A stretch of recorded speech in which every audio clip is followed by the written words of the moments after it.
Transport, and the Rail Accessibility Roadmap sets out planned improvements for disabled people ahead of the establishment of Great British Railways.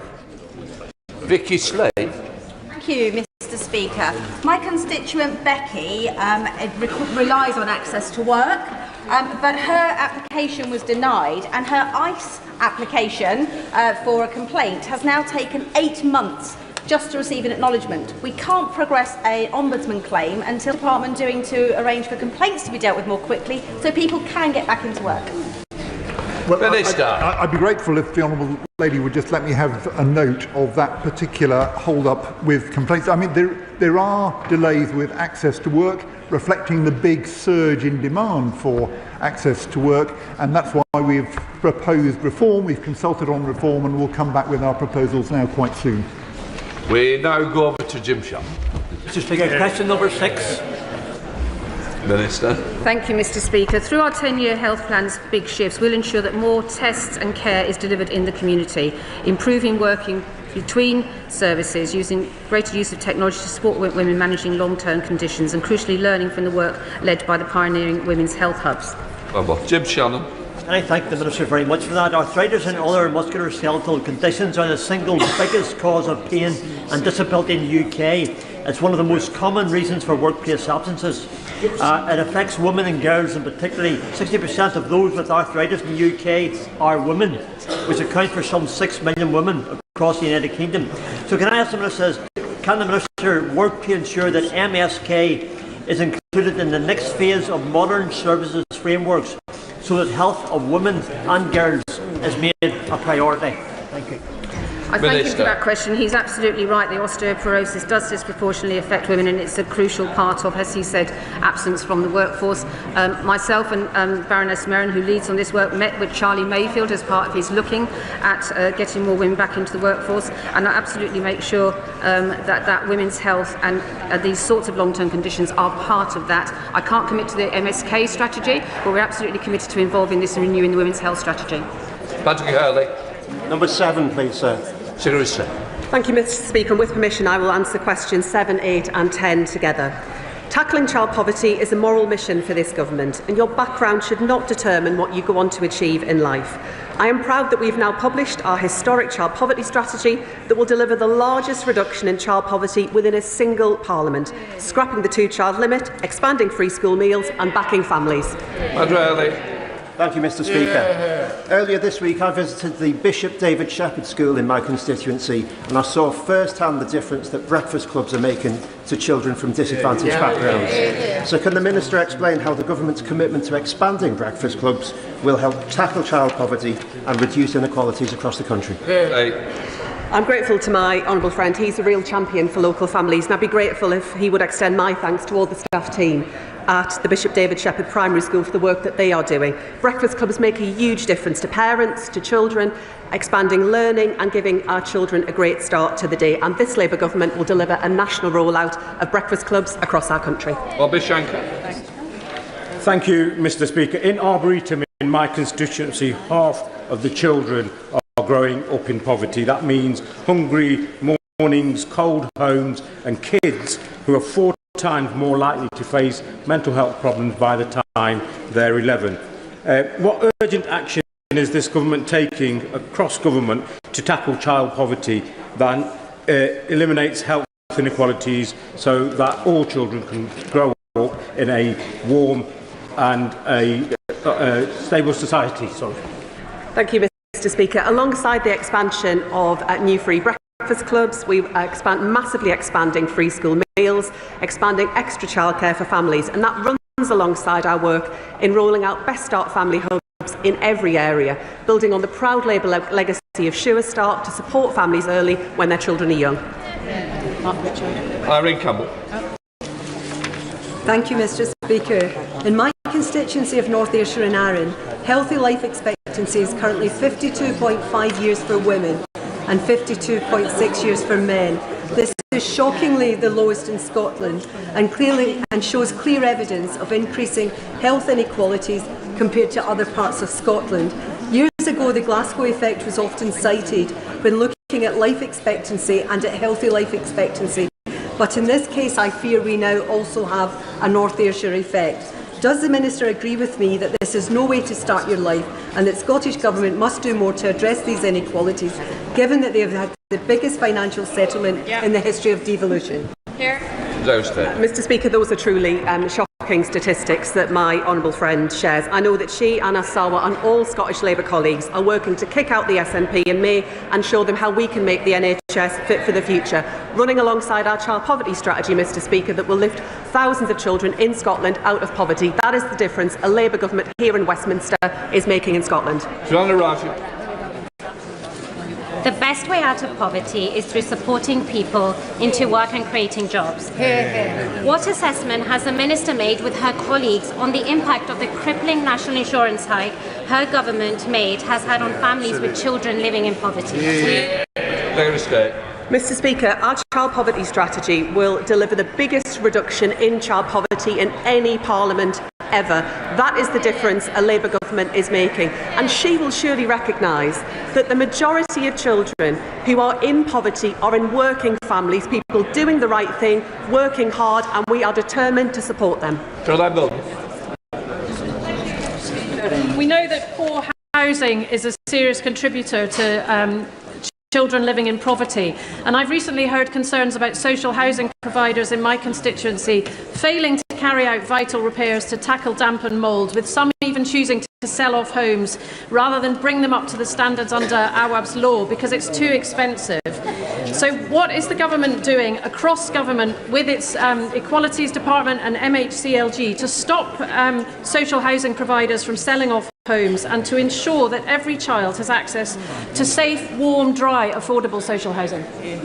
I'm grateful to the Honourable Lady for raising that point. Issues around housing were a key feature of the work that we did through the Child Poverty Task Force.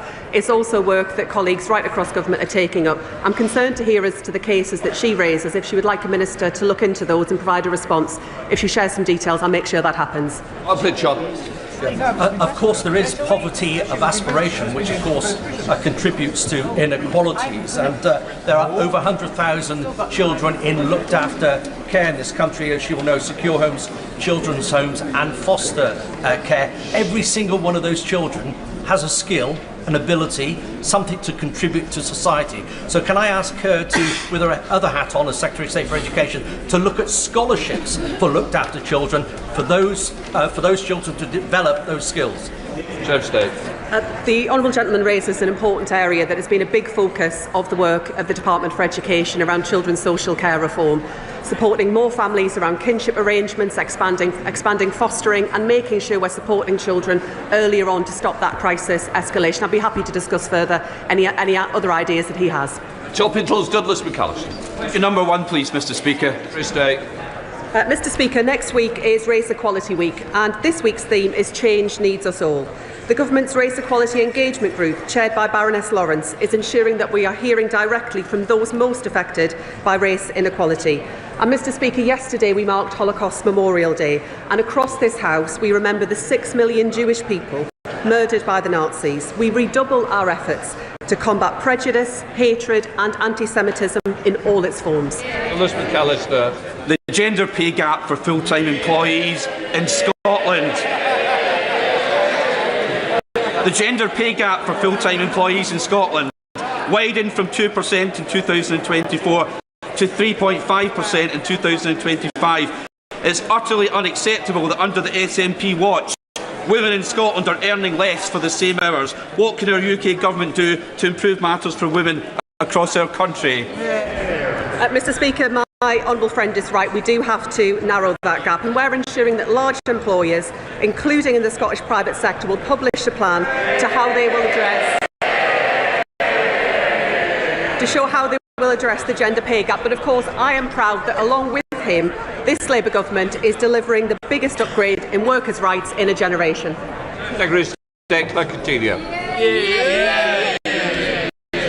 Nurses up and down the country, like the Darlington nurses and Jennifer Mellay, are being hounded and harassed by the NHS simply for recognising that biological sex is real.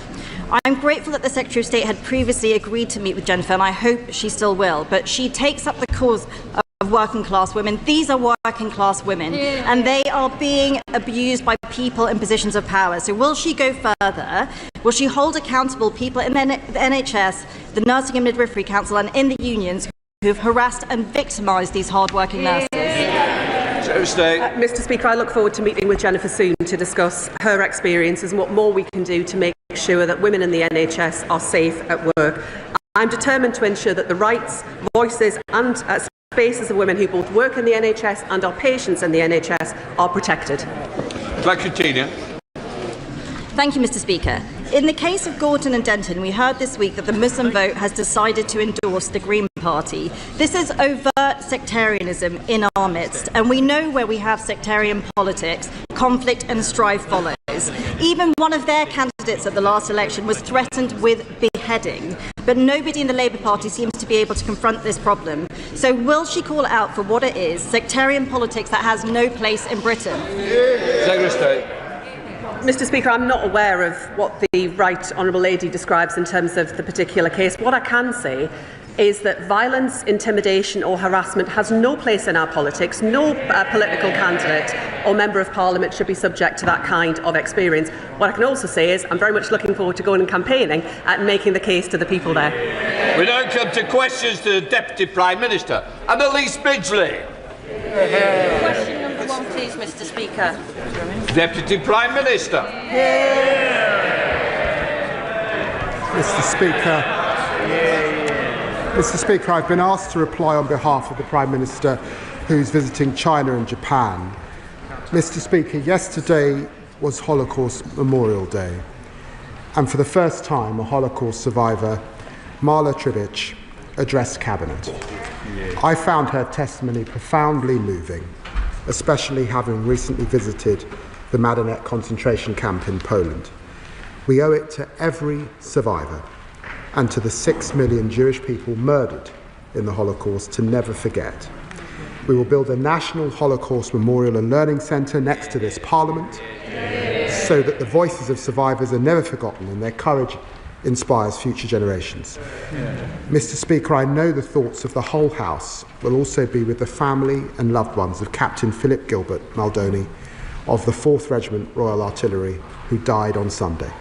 We will never forget the courage, bravery and sacrifice made for our country by British servicemen and women. This morning I had meetings with ministerial colleagues and others. In addition to my duties in this House, I shall have further such meetings later today.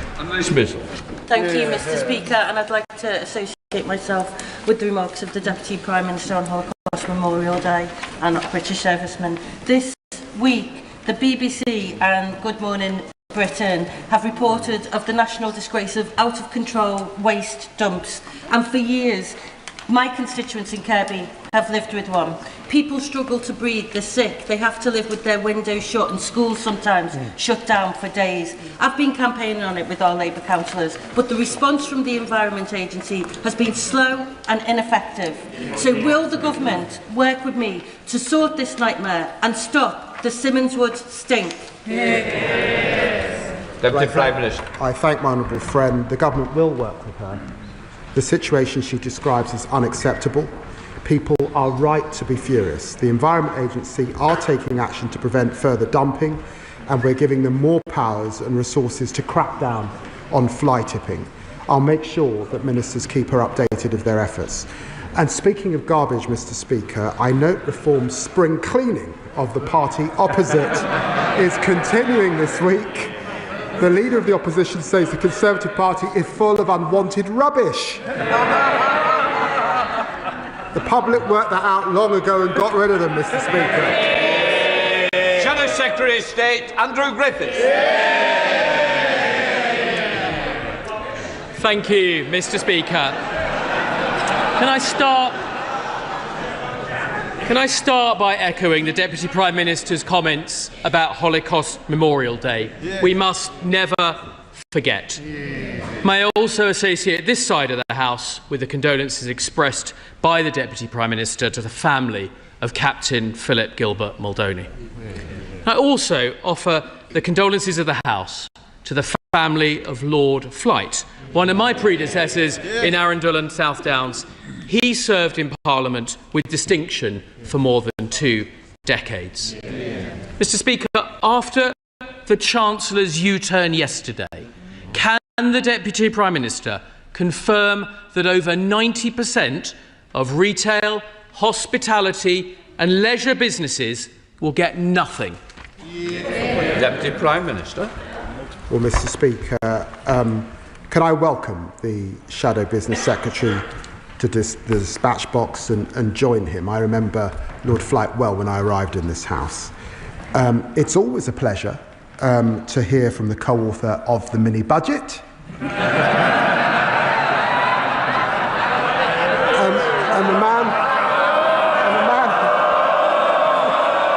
And the man who said that Liz Truss has the best plan to deliver for voters. Remember that? Of course, all of us want to see our pubs in good health and to support hospitality. That's why the Chancellor announced a £4 billion package of support. But yesterday, in addition, business rates for pubs and music venues will be cut by 15% this year and frozen for the next 2 years, and will review the methodology for valuing pubs in the future. I must say that contrasts with the party opposite, who of course saw 7,000 pubs closed under their watch.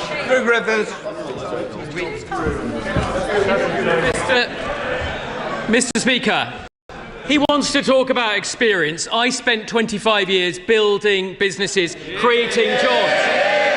He spent 25 years manufacturing grievance. And if the party opposite knew anything about business, they would know this is too little too late. Our high streets, their high streets, are bleeding out, and the Chancellor's handing out.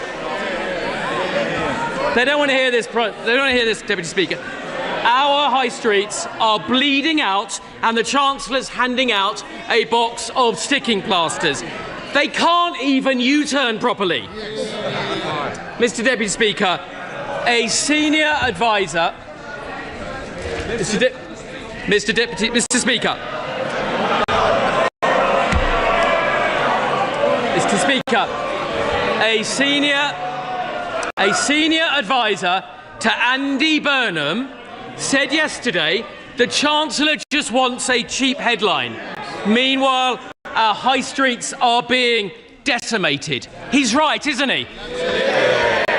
Deputy Prime Minister. I've got to say, Mr. Speaker, he talks about business. We know what his plan for business is. This is the man who opposed the minimum wage and said it was, quote, simply something that legislators pass to make themselves feel good. Well, let me tell him, raising the minimum wage doesn't make us feel good. It changes lives. And Labour's proud of how we're supporting small business. And on small business, creating hospitality zones to cut red tape, greater licensing freedoms, very important, and tackling late payments. All of that supporting business. That's a heart cry to what small business saw before. Mr. Speaker, you don't make young people better off by putting them out of work. Mr. Speaker, his MPs are already banned from pubs. Where next? Shops, restaurants, hair salons. That may not make a difference to him or I, but for many of them, they should back our plan to scrap business rates, but they haven't got the backbone to cut welfare to pay for it. And it's not just business rates, Mr. Speaker. Under them, the cost of hiring is up. So could he tell the House how much more does it cost to hire a 21-year-old under Labour? Deputy Prime Minister. He talks about young people. The party opposite left a shameful legacy. 1 in 8 young people not earning or learning when they left office. We're investing a record amount in apprenticeships, which they had on its knees. We're creating talented excellence technical colleges for our young people, and Alan Billman is doing a review on young people who are currently out of work. By contrast, they would freeze the minimum wage, oppose giving young people an increase. They've got nothing to say for the next generation. Mr. Speaker, you can feel the Deputy Prime Minister's frustration. The Prime Minister's away, the Business Secretary's away, and here he is, left behind Lammy, the designated survivor, having to defend the indefensible. And it's very clear, he doesn't know the answer, Mr. Speaker. So let me tell him, the cost will be up £3,600 a year. Under Labour, businesses can't afford to hire. 1 in 6 young people can't find a job. This government is blocking people who just want to get on in life.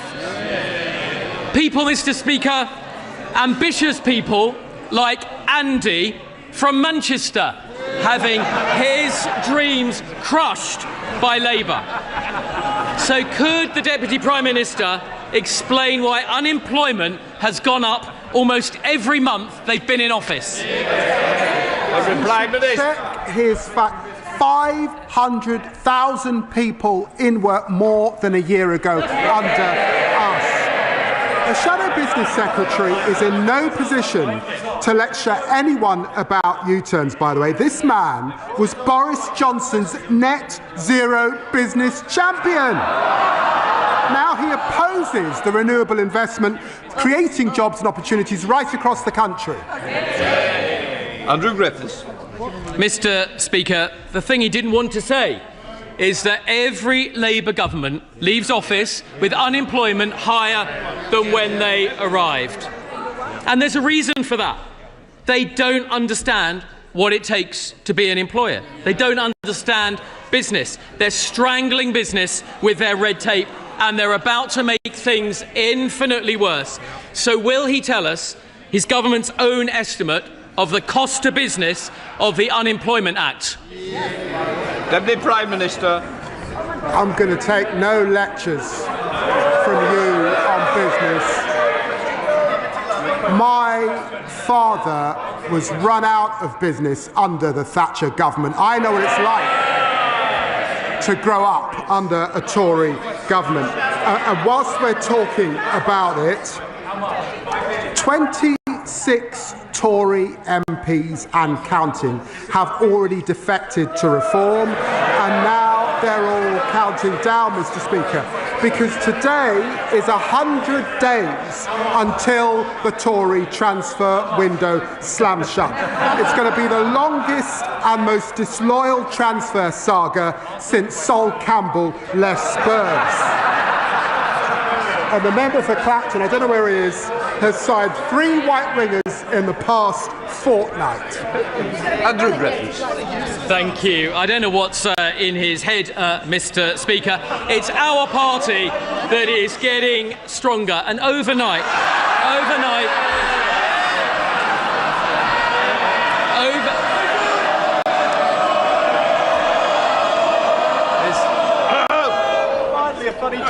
overnight, Mr. Speaker, we learned that the former Deputy Prime Minister has got 80 names.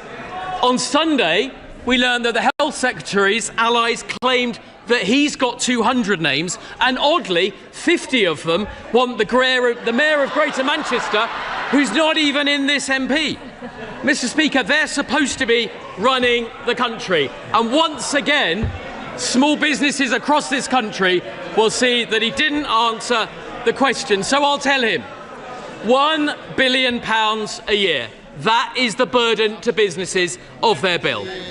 So there we have it, Mr. Speaker. They've no answers for small business. There's no relief coming. They don't care about high streets. They don't care about hotels, restaurants, farmers, or young people.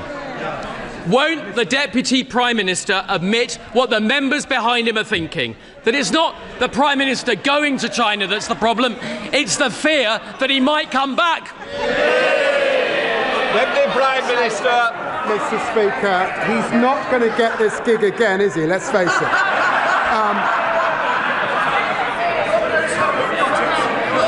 Mr. Speaker, I've set out our position very clearly.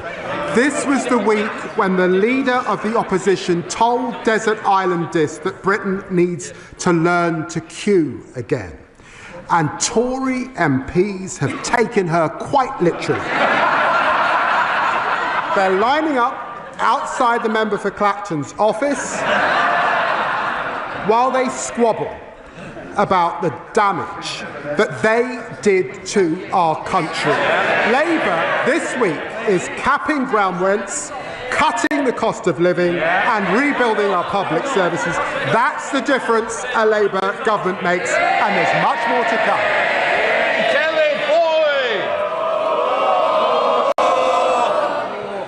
Mr. Speaker, Elmore Hall School is a fantastic multi-site provision supporting over 200 of County Durham's vulnerable young people with social, emotional and mental health difficulties. Their PAC site in Durham caters for 20 key Stage 4 pupils, but SAN provision in Durham is at crisis point.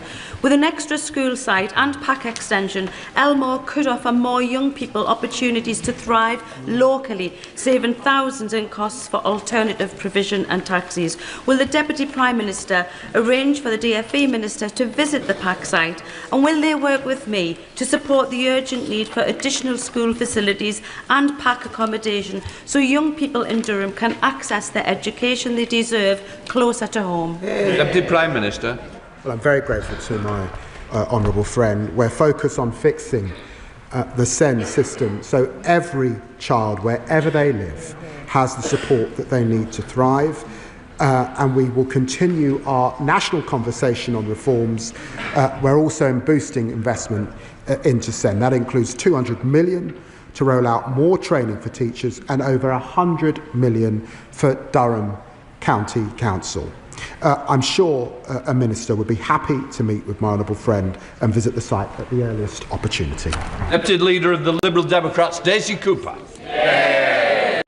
Thank you, Mr. Speaker. On behalf of my party, may I join with the Deputy Prime Minister in marking Holocaust Memorial Day, We Will Not Forget, and also honouring the service of Captain Philip Gilbert Muldowney, who died on Sunday.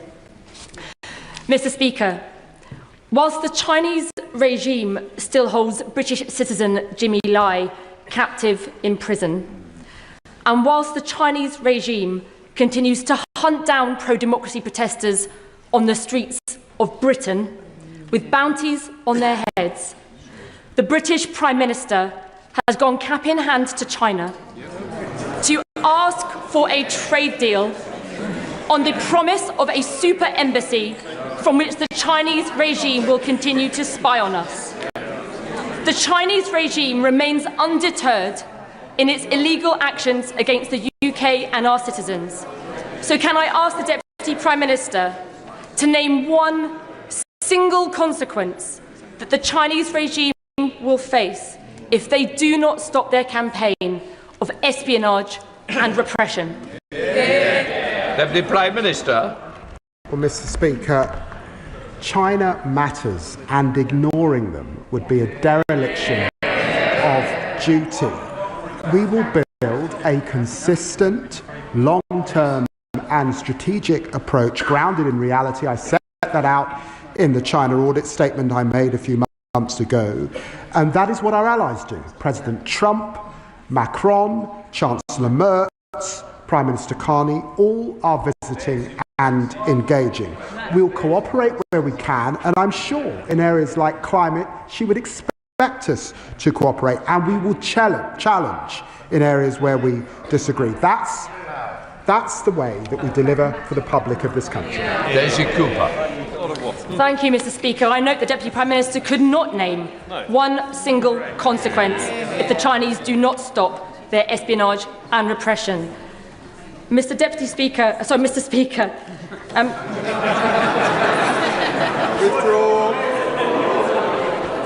Mr. Speaker, the Deputy Prime Minister has responded as if the world has not changed. With Russia waging war in Europe, with the Chinese hunting protesters and pro-democracy protesters on our streets, and with President Trump undermining NATO and the rules-based order which keeps us safe. We have got to act with urgency to strengthen our alliances with trusted allies in Europe and the Commonwealth, and we have got to ramp up defence spending now. Can I ask the Deputy Prime Minister, will he consider as a first step the Liberal Democrat plan to issue defence bonds to raise £20 billion in the next 2 years in order that we can rebuild our armed forces and give British savers the opportunity to invest in the defence of our nation? The Prime Minister.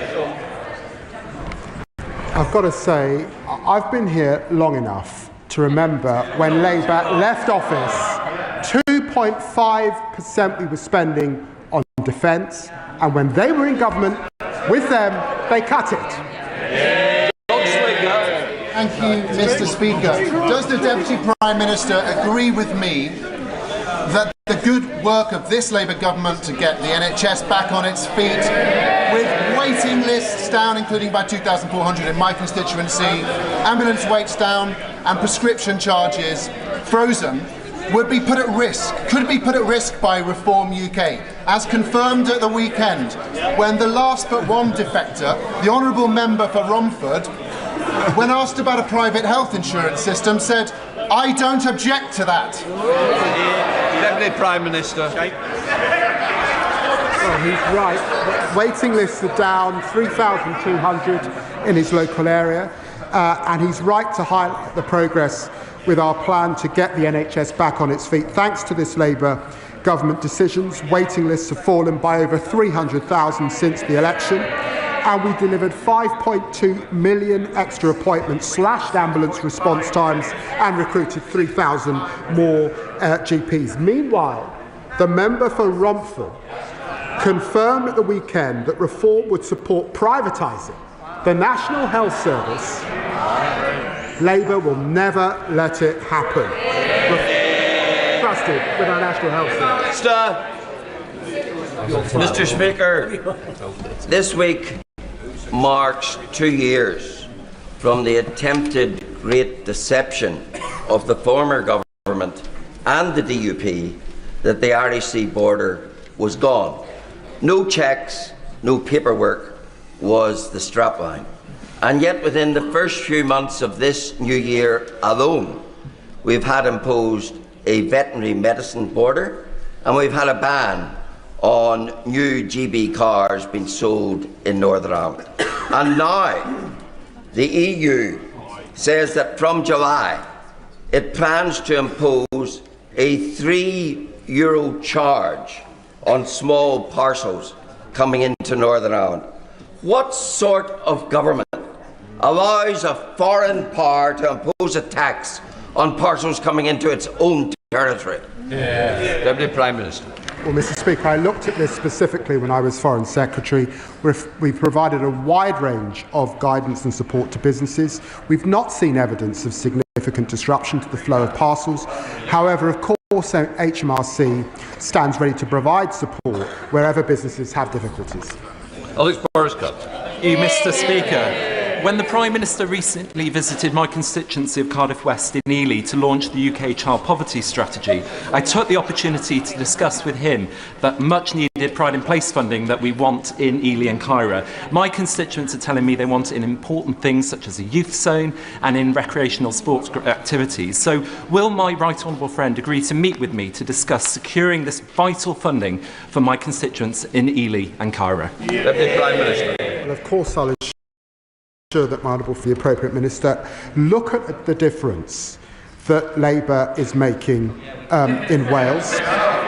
NHS waiting lists have fallen 6 months in a row thanks to the largest ever devolution settlement, 445 million into Welsh Rail, new offshore wind projects, AI growth zones and the UK's small modular reactor in Anglesey. That's the difference a Labour government makes. Richard Ford. Thank you, Mr. Speaker. The Met Office reports that climate change is driving wetter winters. Yet the US withdrew from the Paris Climate Agreement yesterday on the same day that much of the West Country disappeared under flood water.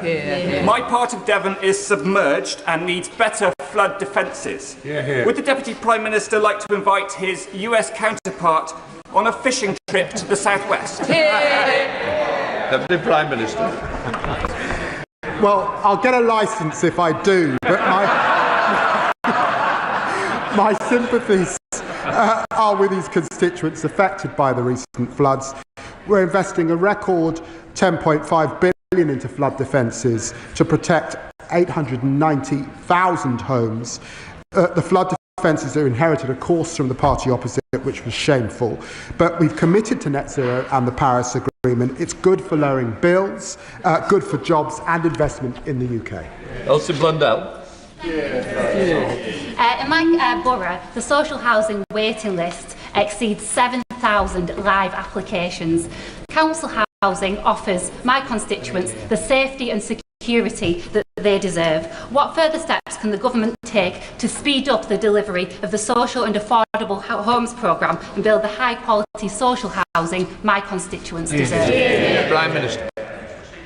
She's absolutely right. We believe in council housing on this side of the House. We're investing £39 billion to deliver the biggest boost to social and affordable housing in a generation, and that will deliver 300,000 social and affordable homes with at least a 60% rate, and will bring forward legislation to strengthen councils' ability to buy back homes sold under the Right to Buy scheme. John Lump. The Scottish press is full of stories about the plot by Scottish Labour MPs to bring down the Prime Minister. One Scottish Labour MP said he's terrible. Another Scottish Labour MP said the handling of the budget had been incompetent. And yet another Scottish Labour MP predicted that Scottish Labour would be slaughtered in May's election. They're not wrong, are they, Deputy Prime Minister? Deputy Prime Minister. The people of Scotland have a big decision later on this year. Certainly not to vote Conservative, to get rid of SNP and vote Labour. And I and my colleagues will be campaigning every single day to bring that about. Vicky Bolscroft. Thank you, Mr. Speaker. As the UK's first borough sanctuary, Lewisham has a proud history of welcoming people fleeing conflict, persecution and instability. Our council works closely with support organisations to help those people integrate and contribute to our community. So how will the Deputy Prime Minister ensure that proposed reforms to the asylum system support rather than undermine the positive outcomes already being achieved in boroughs like mine? Deputy Prime Minister. Well, I'm grateful to my honourable friend for raising this issue. Britain has always been a fair, tolerant and compassionate country that has offered safe haven to those fleeing peril, and this government will always defend those values.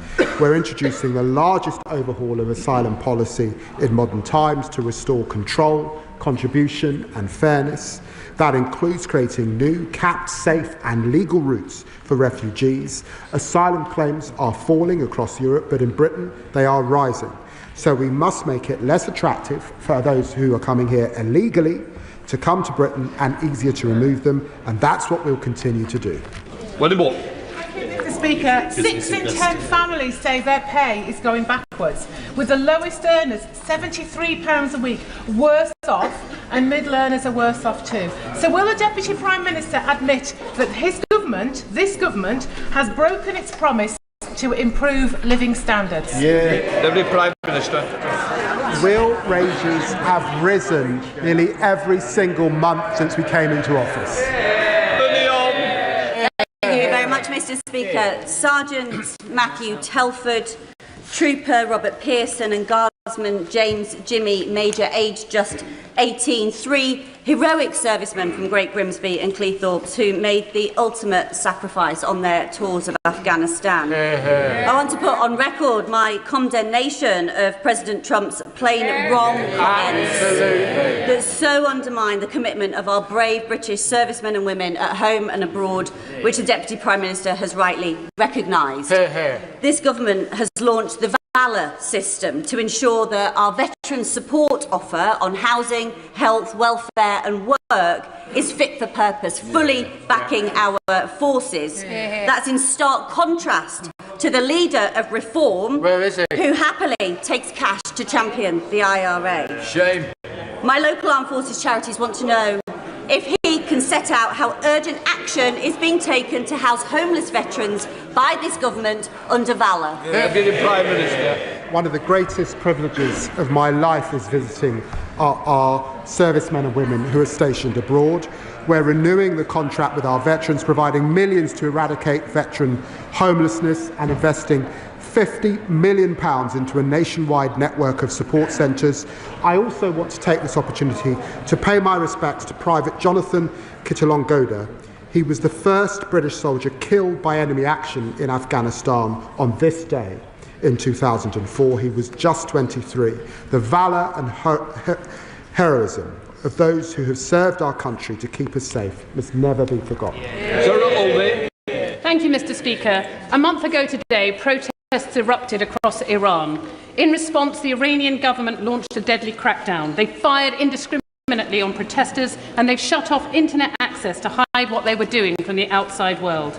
In April 2024, the then Shadow Home Secretary, now the Foreign Secretary, asked the Conservative government if they would finally proscribe the Islamic Revolutionary Guard Corps as a terrorist organisation. And just 2 weeks ago, she described the Iranian regime as a consistent threat to the UK's stability, security, freedom and our national interest. The world order that we thought we knew is being shaken up. The US is no longer able to show moral leadership to governments that kill their own citizens. Can this government step up and take the lead, and will they now proscribe the IRGC? Deputy Prime Minister. Well, I utterly condemn the Iranian regime's brutal repression of peaceful protesters.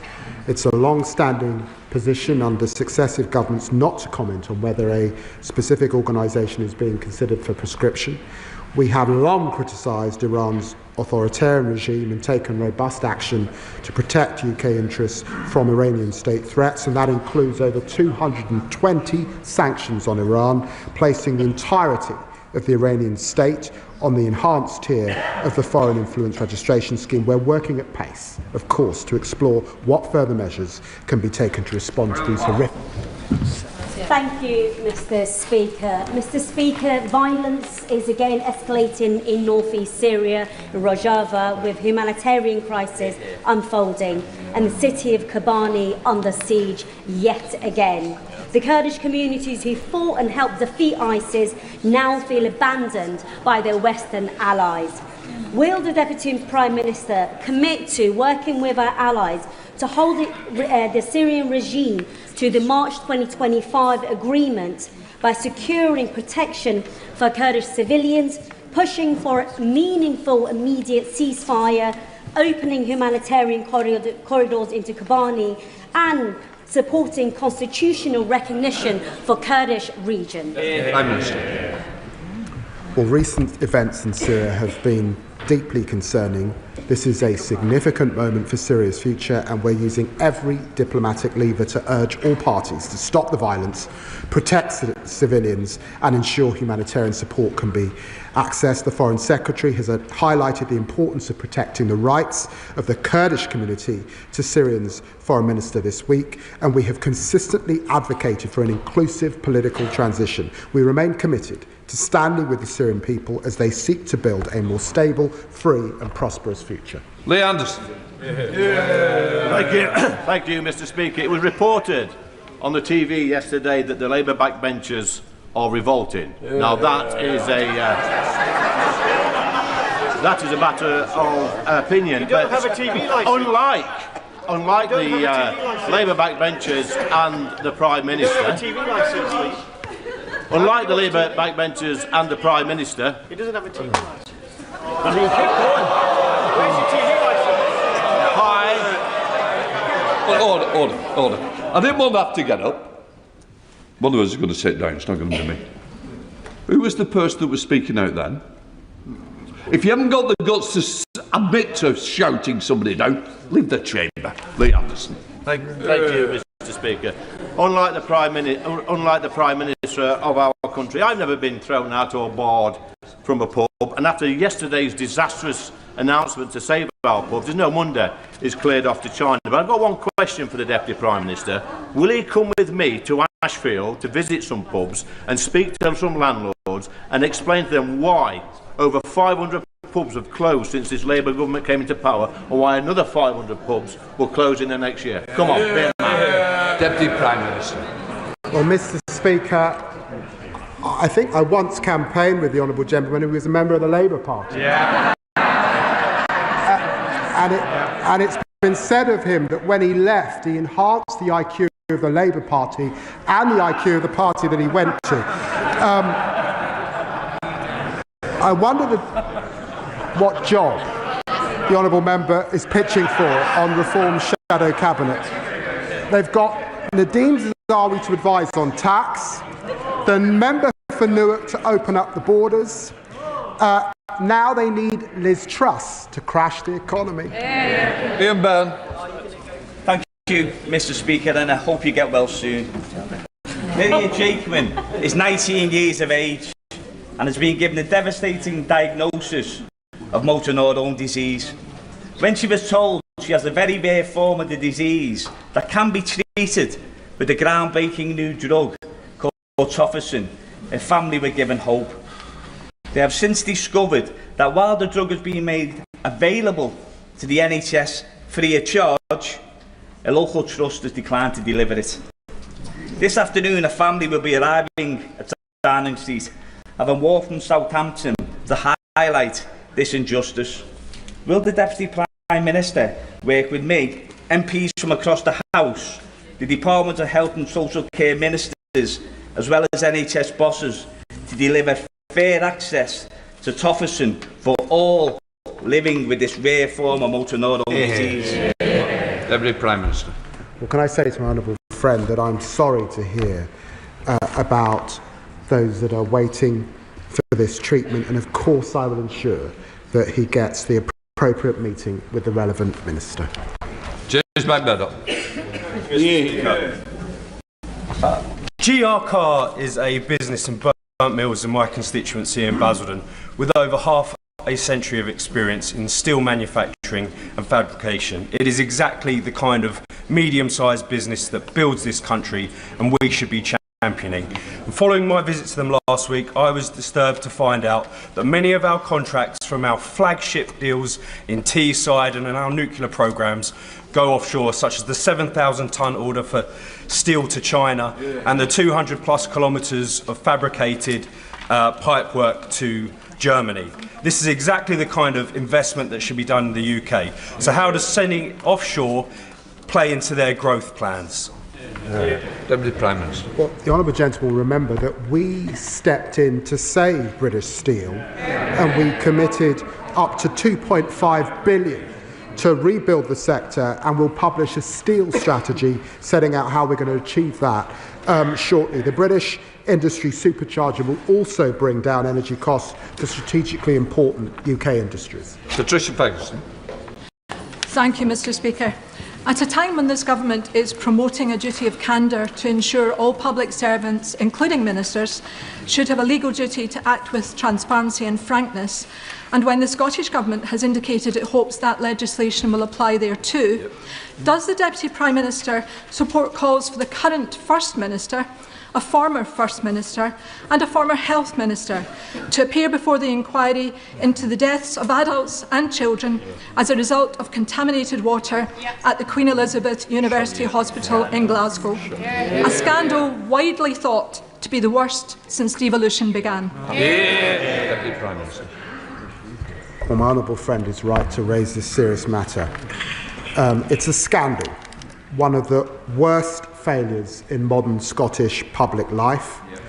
The SNP government must acknowledge the grave failures at Queen Elizabeth Hospital. When whistleblowers raised serious failings, SNP ministers sided with the Health Board and dismissed families who went through tragic circumstances. That should be condemned as wholly unacceptable, and there's no clear example of why Scotland needs change with Anna Sarwar. The the UK's nuclear deterrent has kept this country safe for over 5 decades, and as the Deputy Prime Minister will know, it's operationally independent, but it still relies on US defence supply chains. Given the shaking of traditional alliances, could the Deputy Prime Minister reassure the House and the country that the UK has sufficient stockpiles of the component parts of the D5 Trident II missiles that the nuclear submarines have, and ensure that the supply chain remains resilient and is able to cope with any change in the White House, whether positive or negative? Deputy Prime Minister. He raises an important issue, and it's why I was pleased to work with the Defence Secretary on the Strategic Defence Review, and that we're investing £270 billion over this Parliament into defence. I think so. Thank you, Mr. Speaker. I know that the Deputy Prime Minister takes a deep interest in Uganda. 2 weeks ago, there was a sham election. People were prevented from voting. Government officials stuffed the ballot boxes. Now the military is pursuing Bobi Wine, the leader of the opposition, with deadly intent. I'm gravely concerned about Bobi, opposition activists and British citizens in Uganda. What can we do to safeguard those people and ensure that we don't see violence and bloodshed on the streets of Uganda? Deputy Prime. Well, I was very grateful to meet with Bobi Wine and him when I was Shadow Foreign Secretary. We call for peaceful and credible elections.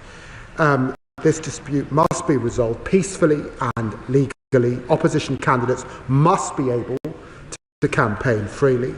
And of course, we will continue to make representations forcefully. Bob Blackman, final question. Thank you, Mr. Speaker. And I join the Deputy Prime Minister in commemorating Holocaust Memorial Day. But unbelievably, Palestinian Pulse, an organisation, plan a protest outside Parliament today entitled "Confront Power in Parliament, an Anti-Zionist Rally." Now, the Jewish population of our country have had to put up with weekly protests in our towns and cities since the 7th of October 2023. Now we have Jewish businesses and restaurants having protests outside, trying to close them down. The chants are anti-Semitic. The meaning behind them is anti-Semitic. Well said, please. And we see where it leads. The massacre on Bondi Beach, what happened in the United States, and unbelievably, 2 of our Jewish population being murdered in Manchester. Now, Lord Macdonald's review is going to obviously look at this. But the Jewish population of this country do not have 2 years to wait before this hatred is extinguished. So will the Deputy Prime Minister take concrete steps to ensure that anti-Semitism is driven out of our country? Well, I'm very grateful to the Honourable Gentleman. He and I have worked cross-party on these issues over many years, particularly as I represent Stamford Hill, one of the historic homes of the Jewish community, and he's quite right. The rising anti-Semitism that we see, the nature of some forms of protest is intolerable and unacceptable. That is why the Home Secretary has set out the plans that she has, and I will continue to work with her closely to drive anti-Semitism out of this country. That completes Deputy Prime questions. Let the front benches change over.